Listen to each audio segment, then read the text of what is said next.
नमस्कार दोस्तों, स्वागत है आप सबका राइस मार्ट के यूट्यूब चैनल में। मैं हिमांशु यादव एक बार फिर से हाजिर हूँ आपके सामने इंडियन पॉलिटी जिम की क्लास लेकर। दोस्तों आज कुछ आवश्यक कार्य की वजह से मुझे बाहर जाना पड़ रहा है, इसलिए आपकी रेगुलर क्लास मैं लेने में असमर्थ था।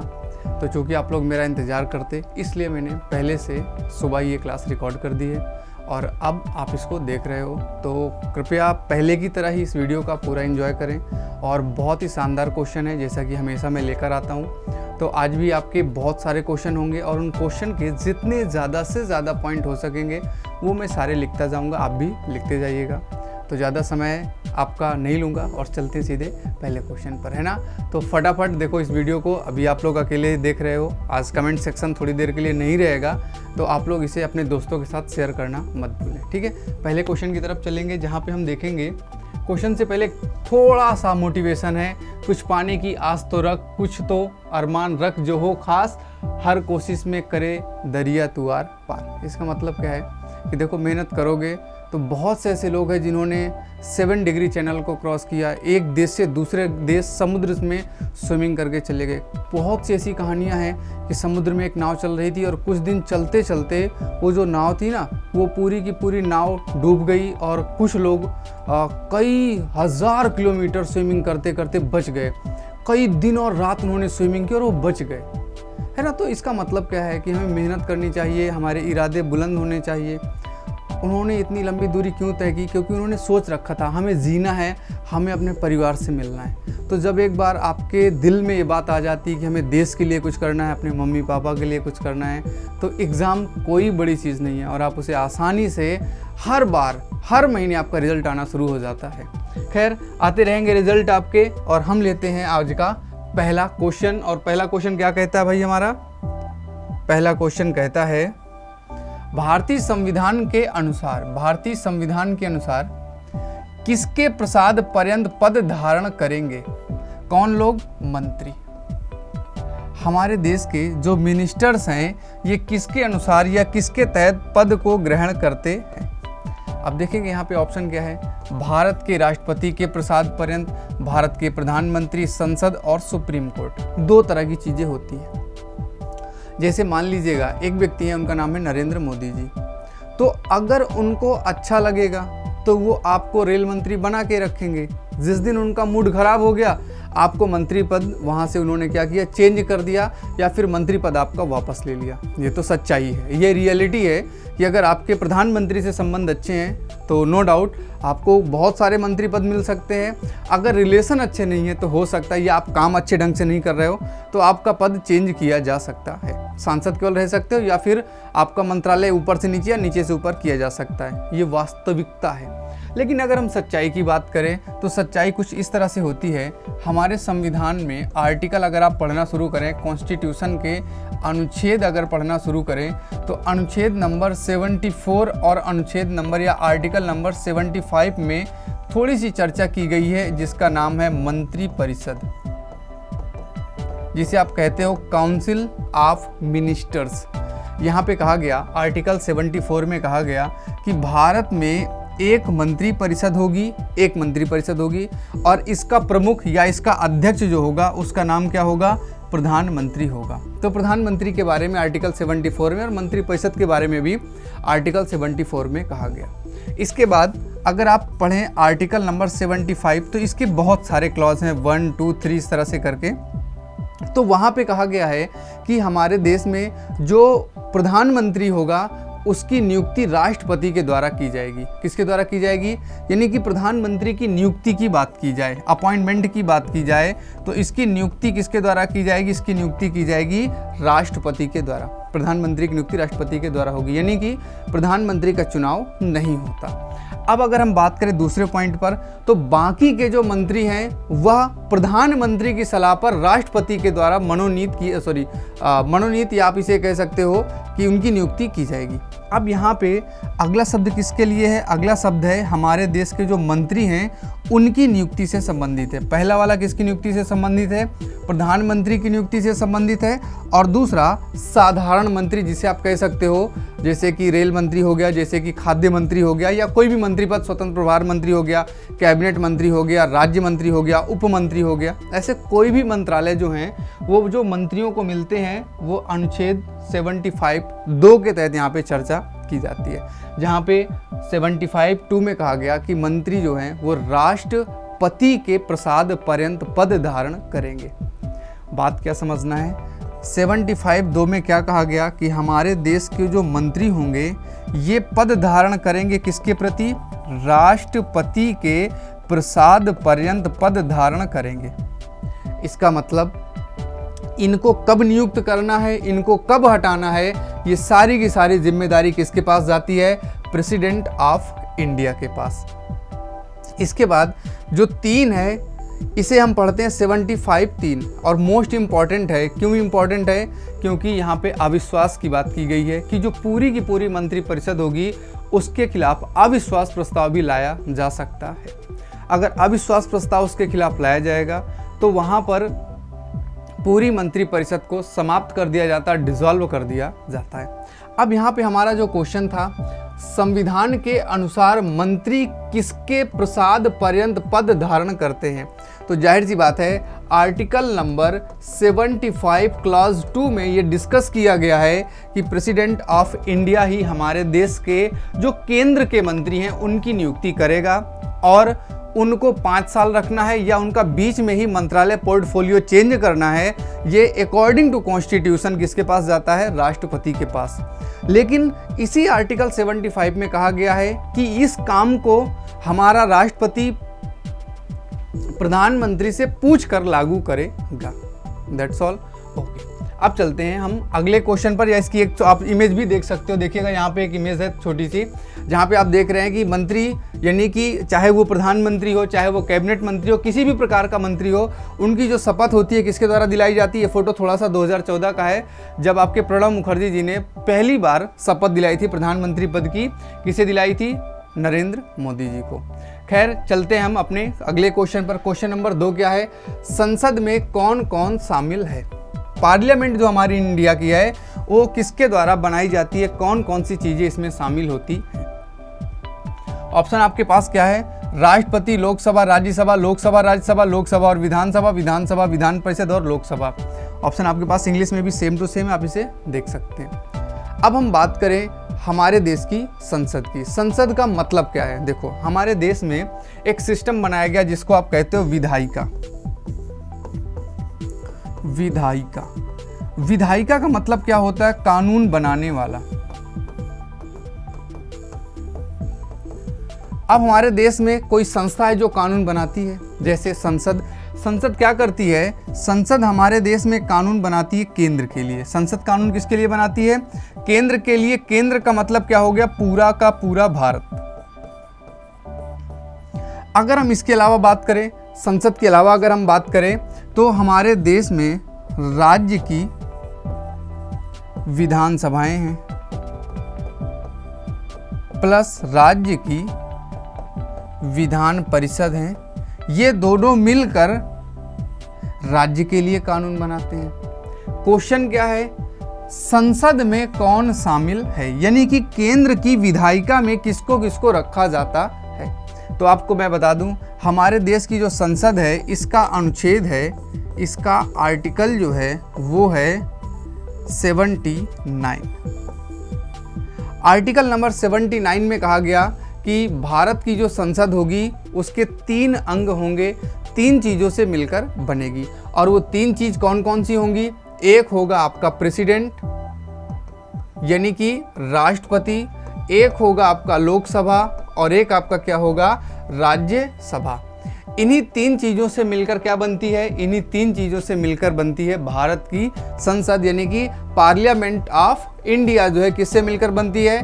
प्रेसिडेंट, लोकसभा और राज्यसभा। अब अगर आपसे यहाँ पे थोड़ा सा क्वेश्चन किया जाए कि एक चीज़ और बता ही दो कि राष्ट्रपति का आर्टिकल क्या है, तो राष्ट्रपति का आर्टिकल आपके दिमाग में आना चाहिए 52। अगर हम बात करें लोकसभा का आर्टिकल क्या है, तो लोकसभा का आर्टिकल है 81 और राज्यसभा का आर्टिकल क्या है, राज्यसभा का आर्टिकल है 80। ये क्वेश्चन भी सॉल्व हो गया। इसका ऑप्शन क्या सही हो जाएगा, ए ऑप्शन सही हो जाएगा। आगे चलते हैं हम अगले क्वेश्चन पर। अगला क्वेश्चन हमारा क्या है, कौन यह तय करता है, हु डिसाइड, कि कोई विधेयक धन विधेयक है या नहीं। यानी कि क्वेश्चन यह है कि हमारा जो मनी बिल होता है इसे कौन डिसाइड करता है कि ये मनी बिल है या ये मनी बिल नहीं है। हम पहले बात करें मनी बिल के बारे में थोड़ा सा। हमारे देश में जो मनी बिल है इसका आर्टिकल है 110। धन विधेयक का जो अनुच्छेद है, देखो अनुच्छेद आप याद रखोगे तो सीधे सीधे क्वेश्चन आते हैं सही मिलान से, सो आपको आनी चाहिए। और हमारे देश में एक होता फाइनेंस बिल, इसका आर्टिकल है 117, यानी कि इसे कहते हैं वित्त विधेयक। वित्त विधेयक का अनुच्छेद क्या है, 117। 117 बड़ी चीज है। बड़ी चीज का मतलब एक बड़ा एरिया है, बहुत बड़ा क्षेत्र है, जिसमें सभी प्रकार के कर, इनकम या फिर खर्चे, सब कुछ सारा डिटेल आपका किसमें होता है, आपका होता है फाइनेंस बिल में। पैसे से रिलेटेड, कर से रिलेटेड, करारोपण से संबंधित सारी की सारी बातें आर्टिकल 117 में होती हैं। उसी में से कुछ स्पेशल बिंदु निकाल कर रखे जाते हैं, किसमें, वो निकाल कर रखे जाते हैं मनी बिल में, जिसका आर्टिकल है 110। अब दोनों सेम होते हैं, लेकिन दोनों में फर्क क्या होता है, तो जब यह प्रस्ताव रखा जाता है सदन में, तो हमारे सदन का जो अध्यक्ष होता है, यानी कि हमारे देश में लोकसभा का जो स्पीकर होगा, जब उसके पास इस विधेयक को प्रस्तुत किया जाएगा तो वो डिसाइड करेगा कि यह हमारा फाइनेंस बिल है या फिर ये हमारा क्या है, ये हमारा मनी बिल है। स्पीकर कहाँ कहाँ होते हैं, तो एक तो आपका लोकसभा का स्पीकर होता है, जिसे आप हिंदी में कहते हो अध्यक्ष, और दूसरा हमारे राज्य में जो विधानसभाएं होती हैं, विधानसभाओं में भी अध्यक्ष होता है, क्योंकि हर राज्य का अपना बजट होता है, तो वहाँ भी पैसे से रिलेटेड बहुत सी चीज़ें प्रेजेंट की जाती हैं। तो आप इस मान के चलो कि जैसे हमारा बजट केंद्र सरकार में भी रखा जाता है, उसी तरह से राज्यों का भी बजट होता है, राज्यों के भी अपने खर्चे होते हैं, राज्यों का भी अपनी इनकम होती है। तो वो ऐसा डेटा जब रखा जाता है तो वह भी वहाँ के स्पीकर से पूछा जाएगा, तो स्पीकर बताएगा कि ये मनी बिल है, ये फाइनेंस बिल है, या ये कौन सी चीज़ होती है, ये वो डिसाइड करेगा। क्योंकि दोनों के बारे में सिस्टम किसमें दिया गया है, एक तो 117 में दोनों का ही दिया गया है, लेकिन स्पेशल बिंदु की बात करें तो स्पेशल बिंदु आपका किसमें है, कुछ 110 में। ये 110 कम छोटा होता है। इसमें मनी बिल में, यानी कि जो आपका धन विधेयक है, इसकी डेफिनीशन 110 में दी गई है, फाइनेंस बिल की डेफिनीशन 117 में दी गई है। तो एक बार मैंने शब्द यूज किया बजट, तो आपको बता दूं बजट जो है हमारे संविधान में इसका वर्ड यूज नहीं है, लेकिन फिर भी आर्टिकल नंबर 112 के तहत, अनुच्छेद नंबर 112 के तहत हमारा जो बजट है प्रस्तुत किया जाता है। अच्छा, बजट, धन विधेयक, वित्त विधेयक, ये तीनों चीज़ें सदैव और सदैव हमेशा यूज कहाँ पे की जाएंगी, ये सदैव पहली बार आती हैं, प्रेजेंट की जाती हैं लोकसभा में, और लोकसभा से पास होकर कहाँ भेजी जाती हैं, लोकसभा से पास होकर राज्यसभा भेजी जाती है। लोकसभा में लाने से पहले बजट और मनी बिल के लिए हम क्या करते हैं, राष्ट्रपति से पूछ लेते हैं कि हम प्रेजेंट करें। तो चूंकि हमने राष्ट्रपति से पहले ही पूछ रखा है, तो पास होने के बाद बस 2 जगह से पास हो गया तो माना जाता है पास हो गया, क्योंकि आपने ऑलरेडी पहले राष्ट्रपति से पूछ ही लिया था। बस वो एक नाम मात्र का काम कर देता, हाँ चलो ठीक है मेरी तरफ से भी एग्री हो गया। अदरवाइज वो पहले ही हम उससे पूछ कर ही रखते हैं, तो उसका भी कोई टेंशन नहीं होता। क्वेश्चन क्या था, कौन तय करता है कि कोई विधेयक धन विधेयक है या नहीं। तो अभी आपको पता चल गया कि कौन ये डिसाइड करता है कि वह धन विधेयक है या वो धन विधेयक नहीं है। इसका अगर आप फोटो देखना चाहें तो आपको फोटो दिखा देता हूँ। हमारे स्पीकर महोदय हैं वर्तमान में ओम बिरला जी, जो इस समय आपका जो भी बिल वगैरह होता है उसका जो डिसीजन होता है किसके द्वारा किया जाता है, ओम बिरला जी के द्वारा। इसके बाद जाएगा आपके सेकंड हाउस में, जिसे आप क्या कहते हो, जिसे आप कहते हो राज्यसभा। अब चलते हैं अगले क्वेश्चन पर। अगला क्वेश्चन क्या है, संविधान द्वारा कितने प्रकार के आपात स्थितियों की परिकल्पना की गई है। कितने प्रकार की आपातकाल की, मतलब इमरजेंसी जो है हमारी वो कितने टाइप की हैं, कहाँ लिखा है, यस ये लिखा है टाइप्स। हमारे देश में कितने प्रकार के आपातकाल की चर्चा की गई है? आइए बात करते हैं इसकी। हमारे देश में जो इमरजेंसी है यानी कि आपातकाल दरअसल कॉन्स्टिट्यूशन के पार्ट नंबर या संविधान के भाग नंबर 18 में है और ये 3 प्रकार का आपातकाल होता है। कितने प्रकार का होता है? 3 प्रकार का। उसमें से पहला जो आपातकाल है उसका नाम है आर्टिकल 352, एक है आर्टिकल नंबर 356, एक है आर्टिकल नंबर 360। अगर हम बात करें आर्टिकल नंबर 352 की तो इसे कहा जाता है राष्ट्रीय आपात।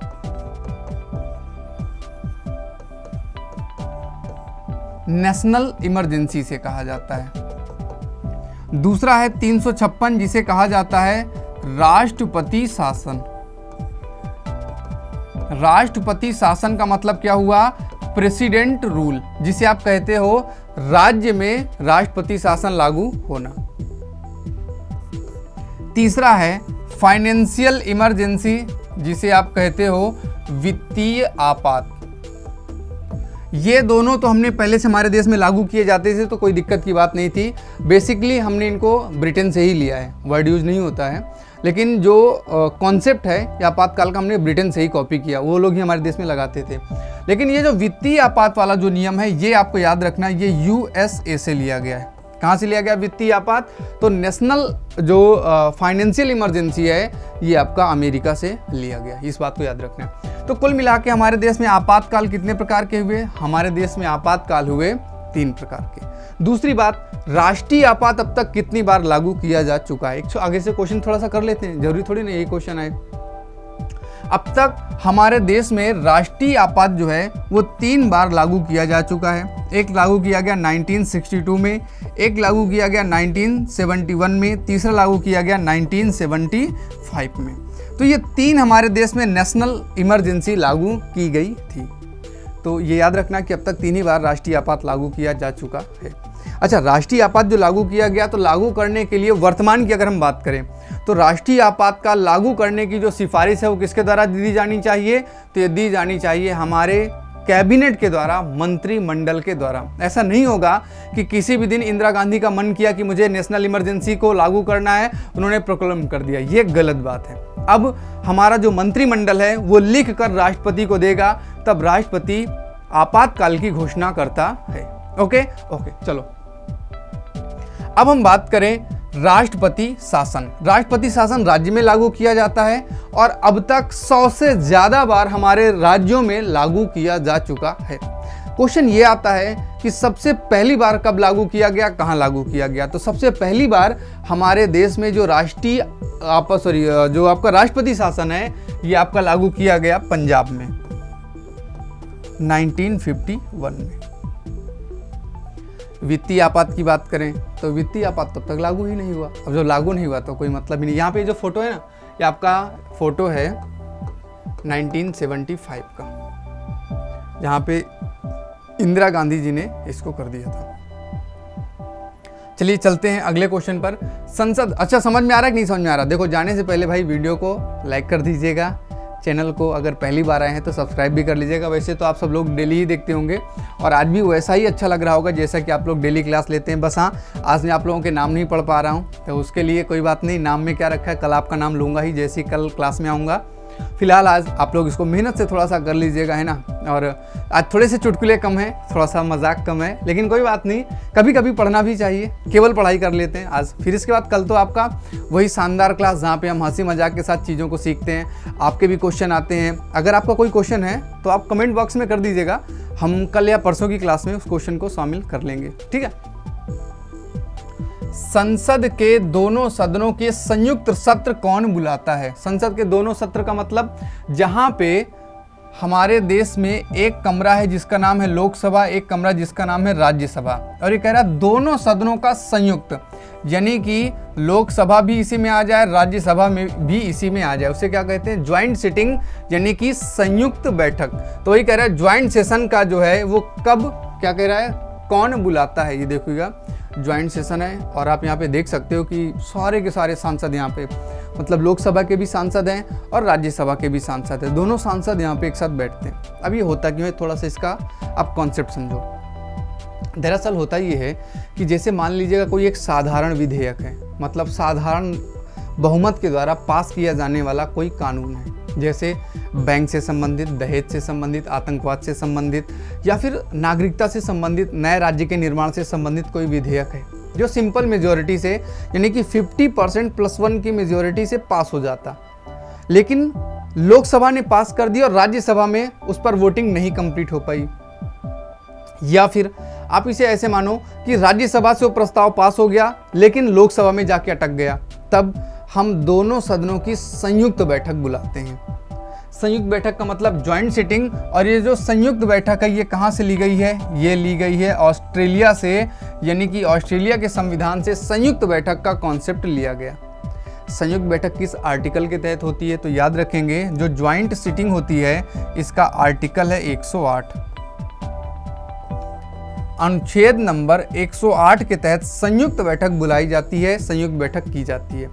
अब संयुक्त बैठक में साधारण विधेयक संबंधी मामले ही रखे जाते हैं। और होता क्या है, लोकसभा और राज्यसभा दोनों के सांसद मिलकर बैठक करते हैं और बिल को पास करते हैं। अगर यहां पर बैठक होगी तो जाहिर सी बात है, लोकसभा के हैं 545 सदस्य, राज्यसभा के हैं 245 सदस्य, और किसी भी प्रस्ताव को पास करने के लिए जरूरी कितना है, 50% +1। अगर लोकसभा के लोग पूरे के पूरे आ गए तो राज्यसभा वाले कितना भी चिल्लाते रह जाएं कोई मतलब ही नहीं है, वो पास करा लेंगे। तो यहाँ पर हम ये कह सकते हैं कि राज्यसभा के पास पावर थोड़ी सी कम है, क्योंकि जनसंख्या कम है और उपस्थित एवं मतदान करने वालों की बात है, तो इसलिए थोड़ी सी दिक्कत यहाँ पे हो जाती है। खैर, अब हम आगे बात क्या करते हैं, आगे बात करते हैं कि ये जो बैठक होगी इस बैठक में अध्यक्षता कौन करता है। संयुक्त बैठक की अध्यक्षता कौन करता है, तो नंबर 1 में करता है लोकसभा का स्पीकर। दूसरा, अगर लोकसभा का स्पीकर या अध्यक्ष अनुपस्थित है तो लोकसभा का डिप्टी स्पीकर, और अगर ये दोनों अनुपस्थित हैं तो तीसरे नंबर में राज्यसभा का डिप्टी चेयरमैन। यहाँ पे डिप्टी क्यों लगाया गया, उपसभापति क्यों लगाया गया, क्योंकि सभापति हमारे देश का उपराष्ट्रपति होता है और वो सांसद नहीं होता तो वो लोकसभा की बैठक में हिस्सा नहीं ले सकता, इसलिए उसे हम यहाँ पर शामिल नहीं करते। अगली बात, ये जो हमारी बैठक है ये बैठक बुलाता कौन है, जो कि क्वेश्चन हमारा था। तो ये बैठक बुलाने का काम करता है द ग्रेट प्रेसिडेंट, हमारे देश के महामहिम राष्ट्रपति संयुक्त बैठक बुलाने का काम करते हैं। और अब तक हमारे देश में 3 कानून बनाए जा चुके हैं संयुक्त बैठक से। संयुक्त बैठक से 3 कानून बनाए जा चुके हैं। नंबर 1 है दहेज, 60-61 में आया था। दूसरा बैंक से संबंधित है, ये 77-78 में आया था। और तीसरा है आतंकवाद, ये कानून 2002 का था। ये था 1960 या 61 दोनों का था, क्योंकि टाइम लग गया था। ये 1977 और 78 में चला था। तो ये जो है कानून 3 ही अब तक बनाए जा चुके हैं। आई होप इस क्वेश्चन का आंसर आपको मिल गया होगा। और अब चलते हैं अगले क्वेश्चन पर। केंद्रीय मंत्रिपरिषद के खिलाफ अविश्वास प्रस्ताव शुरू किया जा सकता है। क्वेश्चन क्या है, केंद्रीय मंत्रिपरिषद के खिलाफ अविश्वास प्रस्ताव, जिसे आप कहते हो नो कॉन्फिडेंस मोशन। समझते हैं थोड़ा सा। आज की ही क्लास में हमने बात की थी आर्टिकल नंबर 75 क्लॉज 3 की, और हमने कहा था काउंसिल ऑफ मिनिस्टर जो है वो उत्तरदायी है। और किसके खिलाफ, किसके प्रति उत्तरदायी है, तो यह लोकसभा के प्रति उत्तरदायी है। किसके प्रति उत्तरदायी है, लोकसभा के प्रति।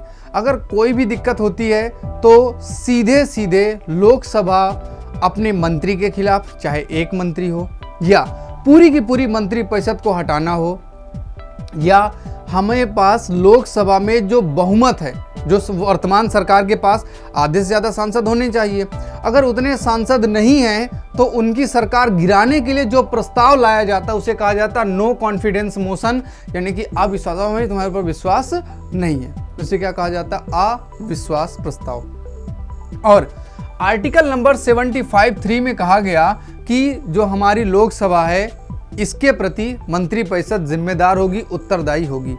अगर गिराना है तो लोकसभा के कम से कम 50 सांसद लिखित प्रस्ताव प्रस्तुत करें स्पीकर के पास कि हम अविश्वास प्रस्ताव लाना चाहते हैं, और इस अविश्वास प्रस्ताव के लिए मात्र लोकसभा के 50% सांसदों की सहमति की जरूरत होती है। अगर 50% सांसद कह दे कि हाँ ये वाले मंत्रिपरिषद अब अच्छी नहीं है, तो फिर वो मंत्रिपरिषद समाप्त हो जाती है। बात समझ में आई? तो इसका मतलब जो हमारे देश में अविश्वास प्रस्ताव है वो किसके माध्यम से आता है? तो कहीं न, वैसे वर्ड यूज नहीं है अविश्वास प्रस्ताव, लेकिन वो सामूहिक रूप से कलेक्टिवली जो रिस्पॉन्सिबल है वो किसके प्रति है? लोकसभा के प्रति है। और लोकसभा उसे क्या कर सकता है? गिरा सकता है या उसे हटा सकता है, उसके मंत्रिपरिषद से उसको बाहर कर सकते हैं। एक चीज़ और याद रखनी है कि एक बार अगर किसी सरकार के खिलाफ अविश्वास प्रस्ताव आया तो अगले 6 महीने तक उस सरकार के खिलाफ अविश्वास प्रस्ताव नहीं आएगा, अगर आज वाला पास नहीं हुआ है तो। ऐसा नहीं होगा कि आज भी अविश्वास प्रस्ताव ले आए, परसों फिर मूड किया फिर ले आए, नहीं। एक बार कर दिया तो अब कितने दिन? 6 महीने तक अविश्वास प्रस्ताव आप नहीं लाओगे।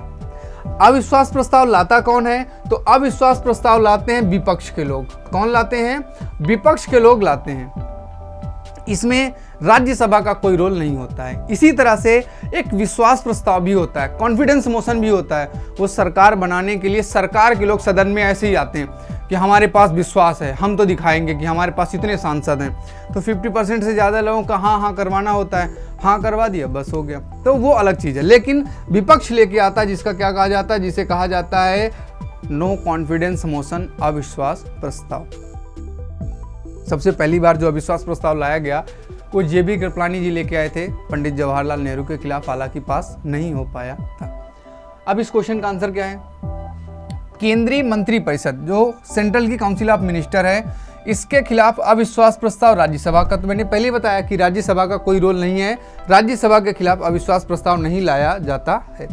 अब इसके बाद बात करें लोकसभा में, तो बिल्कुल सही बात है, केवल और केवल लोकसभा में लाया जाएगा, अन्य किसी सदन से इसका कोई लेना देना नहीं है। राज्य की विधानसभा से, विधान परिषद से कोई मतलब नहीं है। केंद्र की राज्यसभा से भी अविश्वास प्रस्ताव में कोई लेना देना नहीं है। केवल और केवल लोकसभा क्या करती है? सरकार बनाने और गिराने का काम करती है। आगे चलें अगले क्वेश्चन पर। यहाँ तक कोई डाउट है तो कमेंट करते जाइएगा, अभी करते जाइएगा, हम आगे देख लेंगे किस तरह से कोई क्वेश्चन कैसा आपको समझ में नहीं आ रहा। हो सकता है हर क्वेश्चन में आपका कोई इशू हो, तो अभी हम देखते जाएंगे।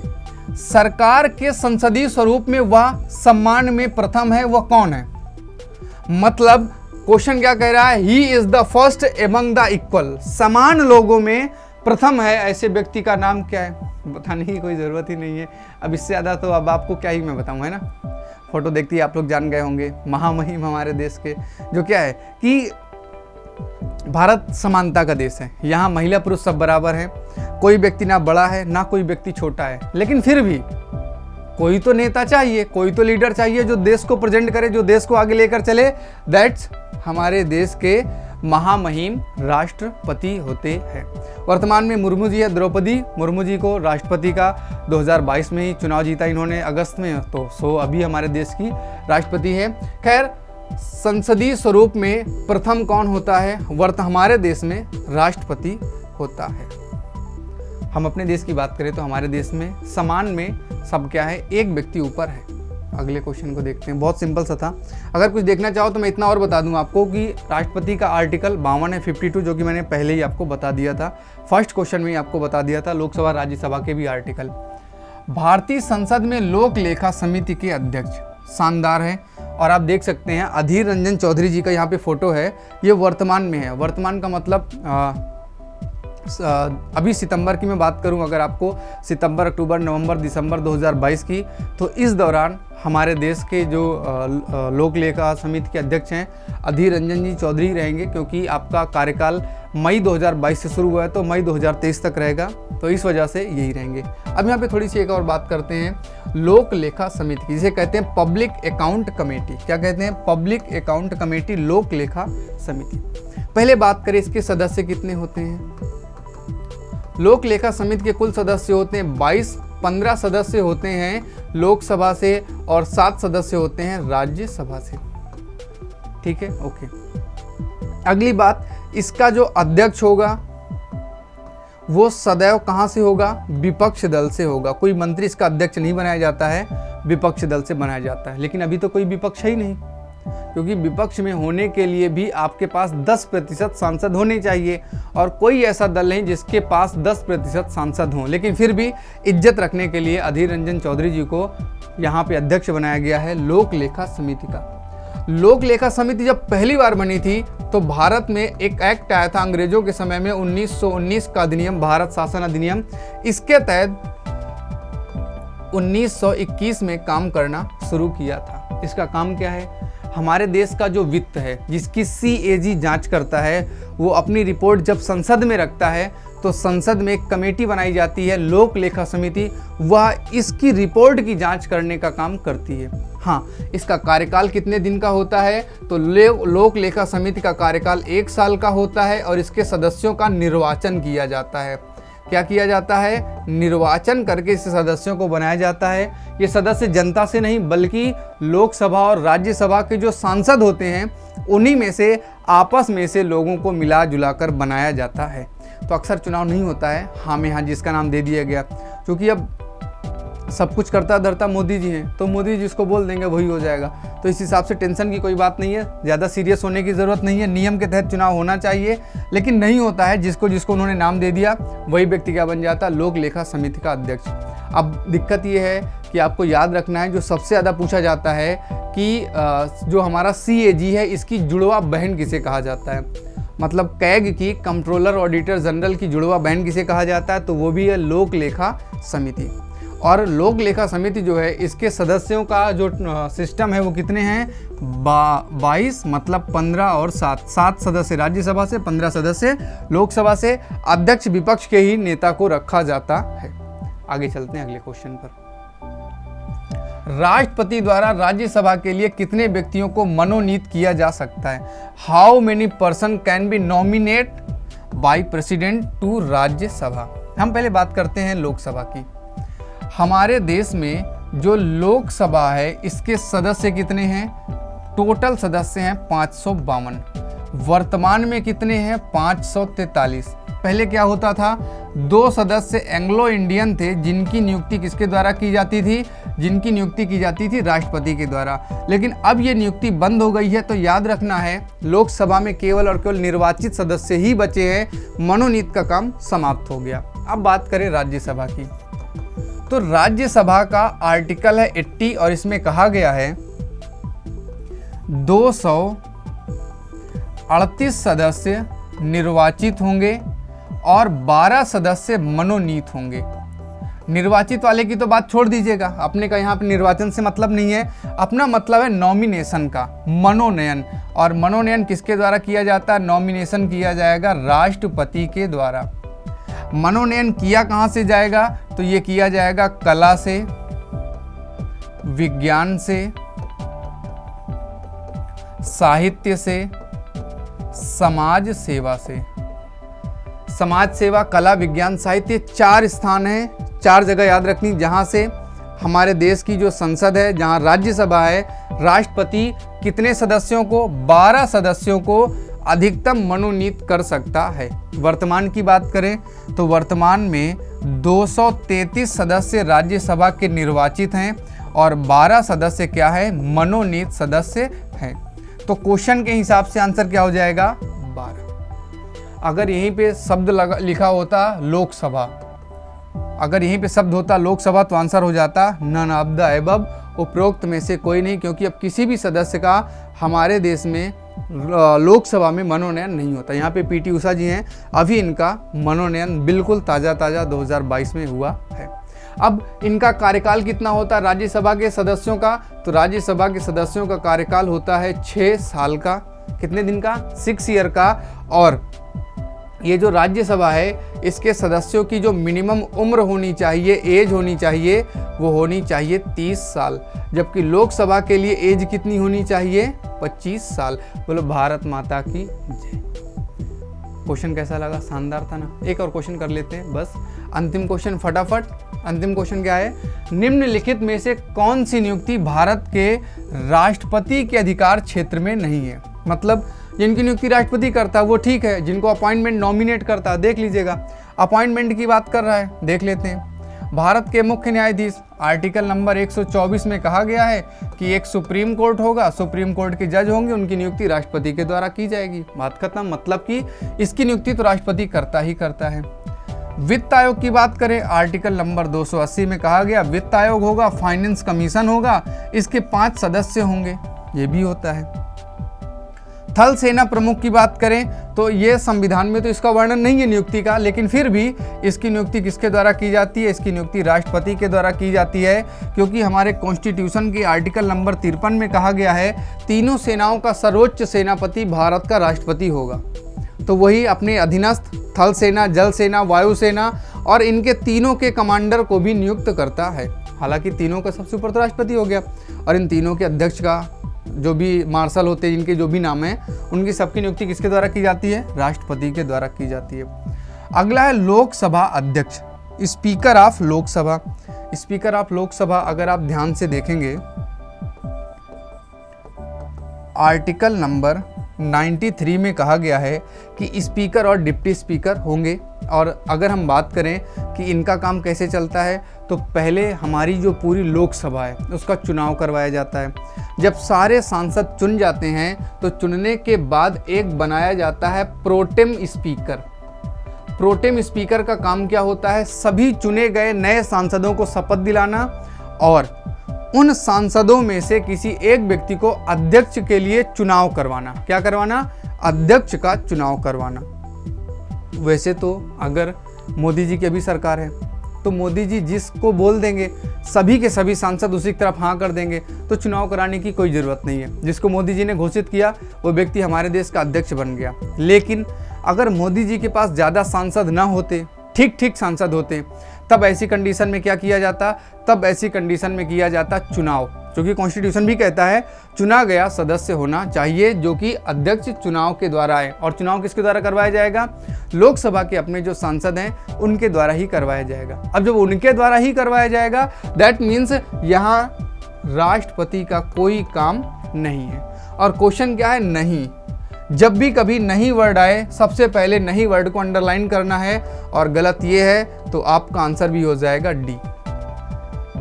आई होप आज की क्लास रोज़ की तरह आपको अच्छी लगी होगी और आपको बहुत सारी चीज़ें सीखने को मिली होंगी। इसी तरह से हम आगे फिर आप कल से मुलाकात करेंगे और आपकी हमारी बातें होती रहेंगी। आज मुझे थोड़ा सा काम था, इस वजह से ऐसा करना पड़ा। आई होप आप चीज़ों को समझ रहे होंगे, आपकी पढ़ाई का नुकसान ना हो, आपका जो रूटीन बना है वो आपका बना रहे, इसलिए मैंने सुबह ही ये वीडियो रिकॉर्ड कर दी है। और थोड़ा सा जो गलती हुई, हम चूँकि एक मनुष्य सामाजिक क्षेत्र का एक प्राणी होता है जिसे समाज के कुछ काम करने पड़ते हैं, तो इसलिए मुझे दीजिएगा आज के लिए आज्ञा। और हाँ, कल फिर से फुल्ली तरोताज़ा होकर मैं आपके सामने आऊँगा और हम लाइव क्लास ही करेंगे, ये वादा है आपके साथ। फिलहाल आज के लिए मुझे आज्ञा दीजिएगा। टाटा, बाय बाय और टेक केयर। हंसते रहिएगा, मुस्कुराते रहिएगा।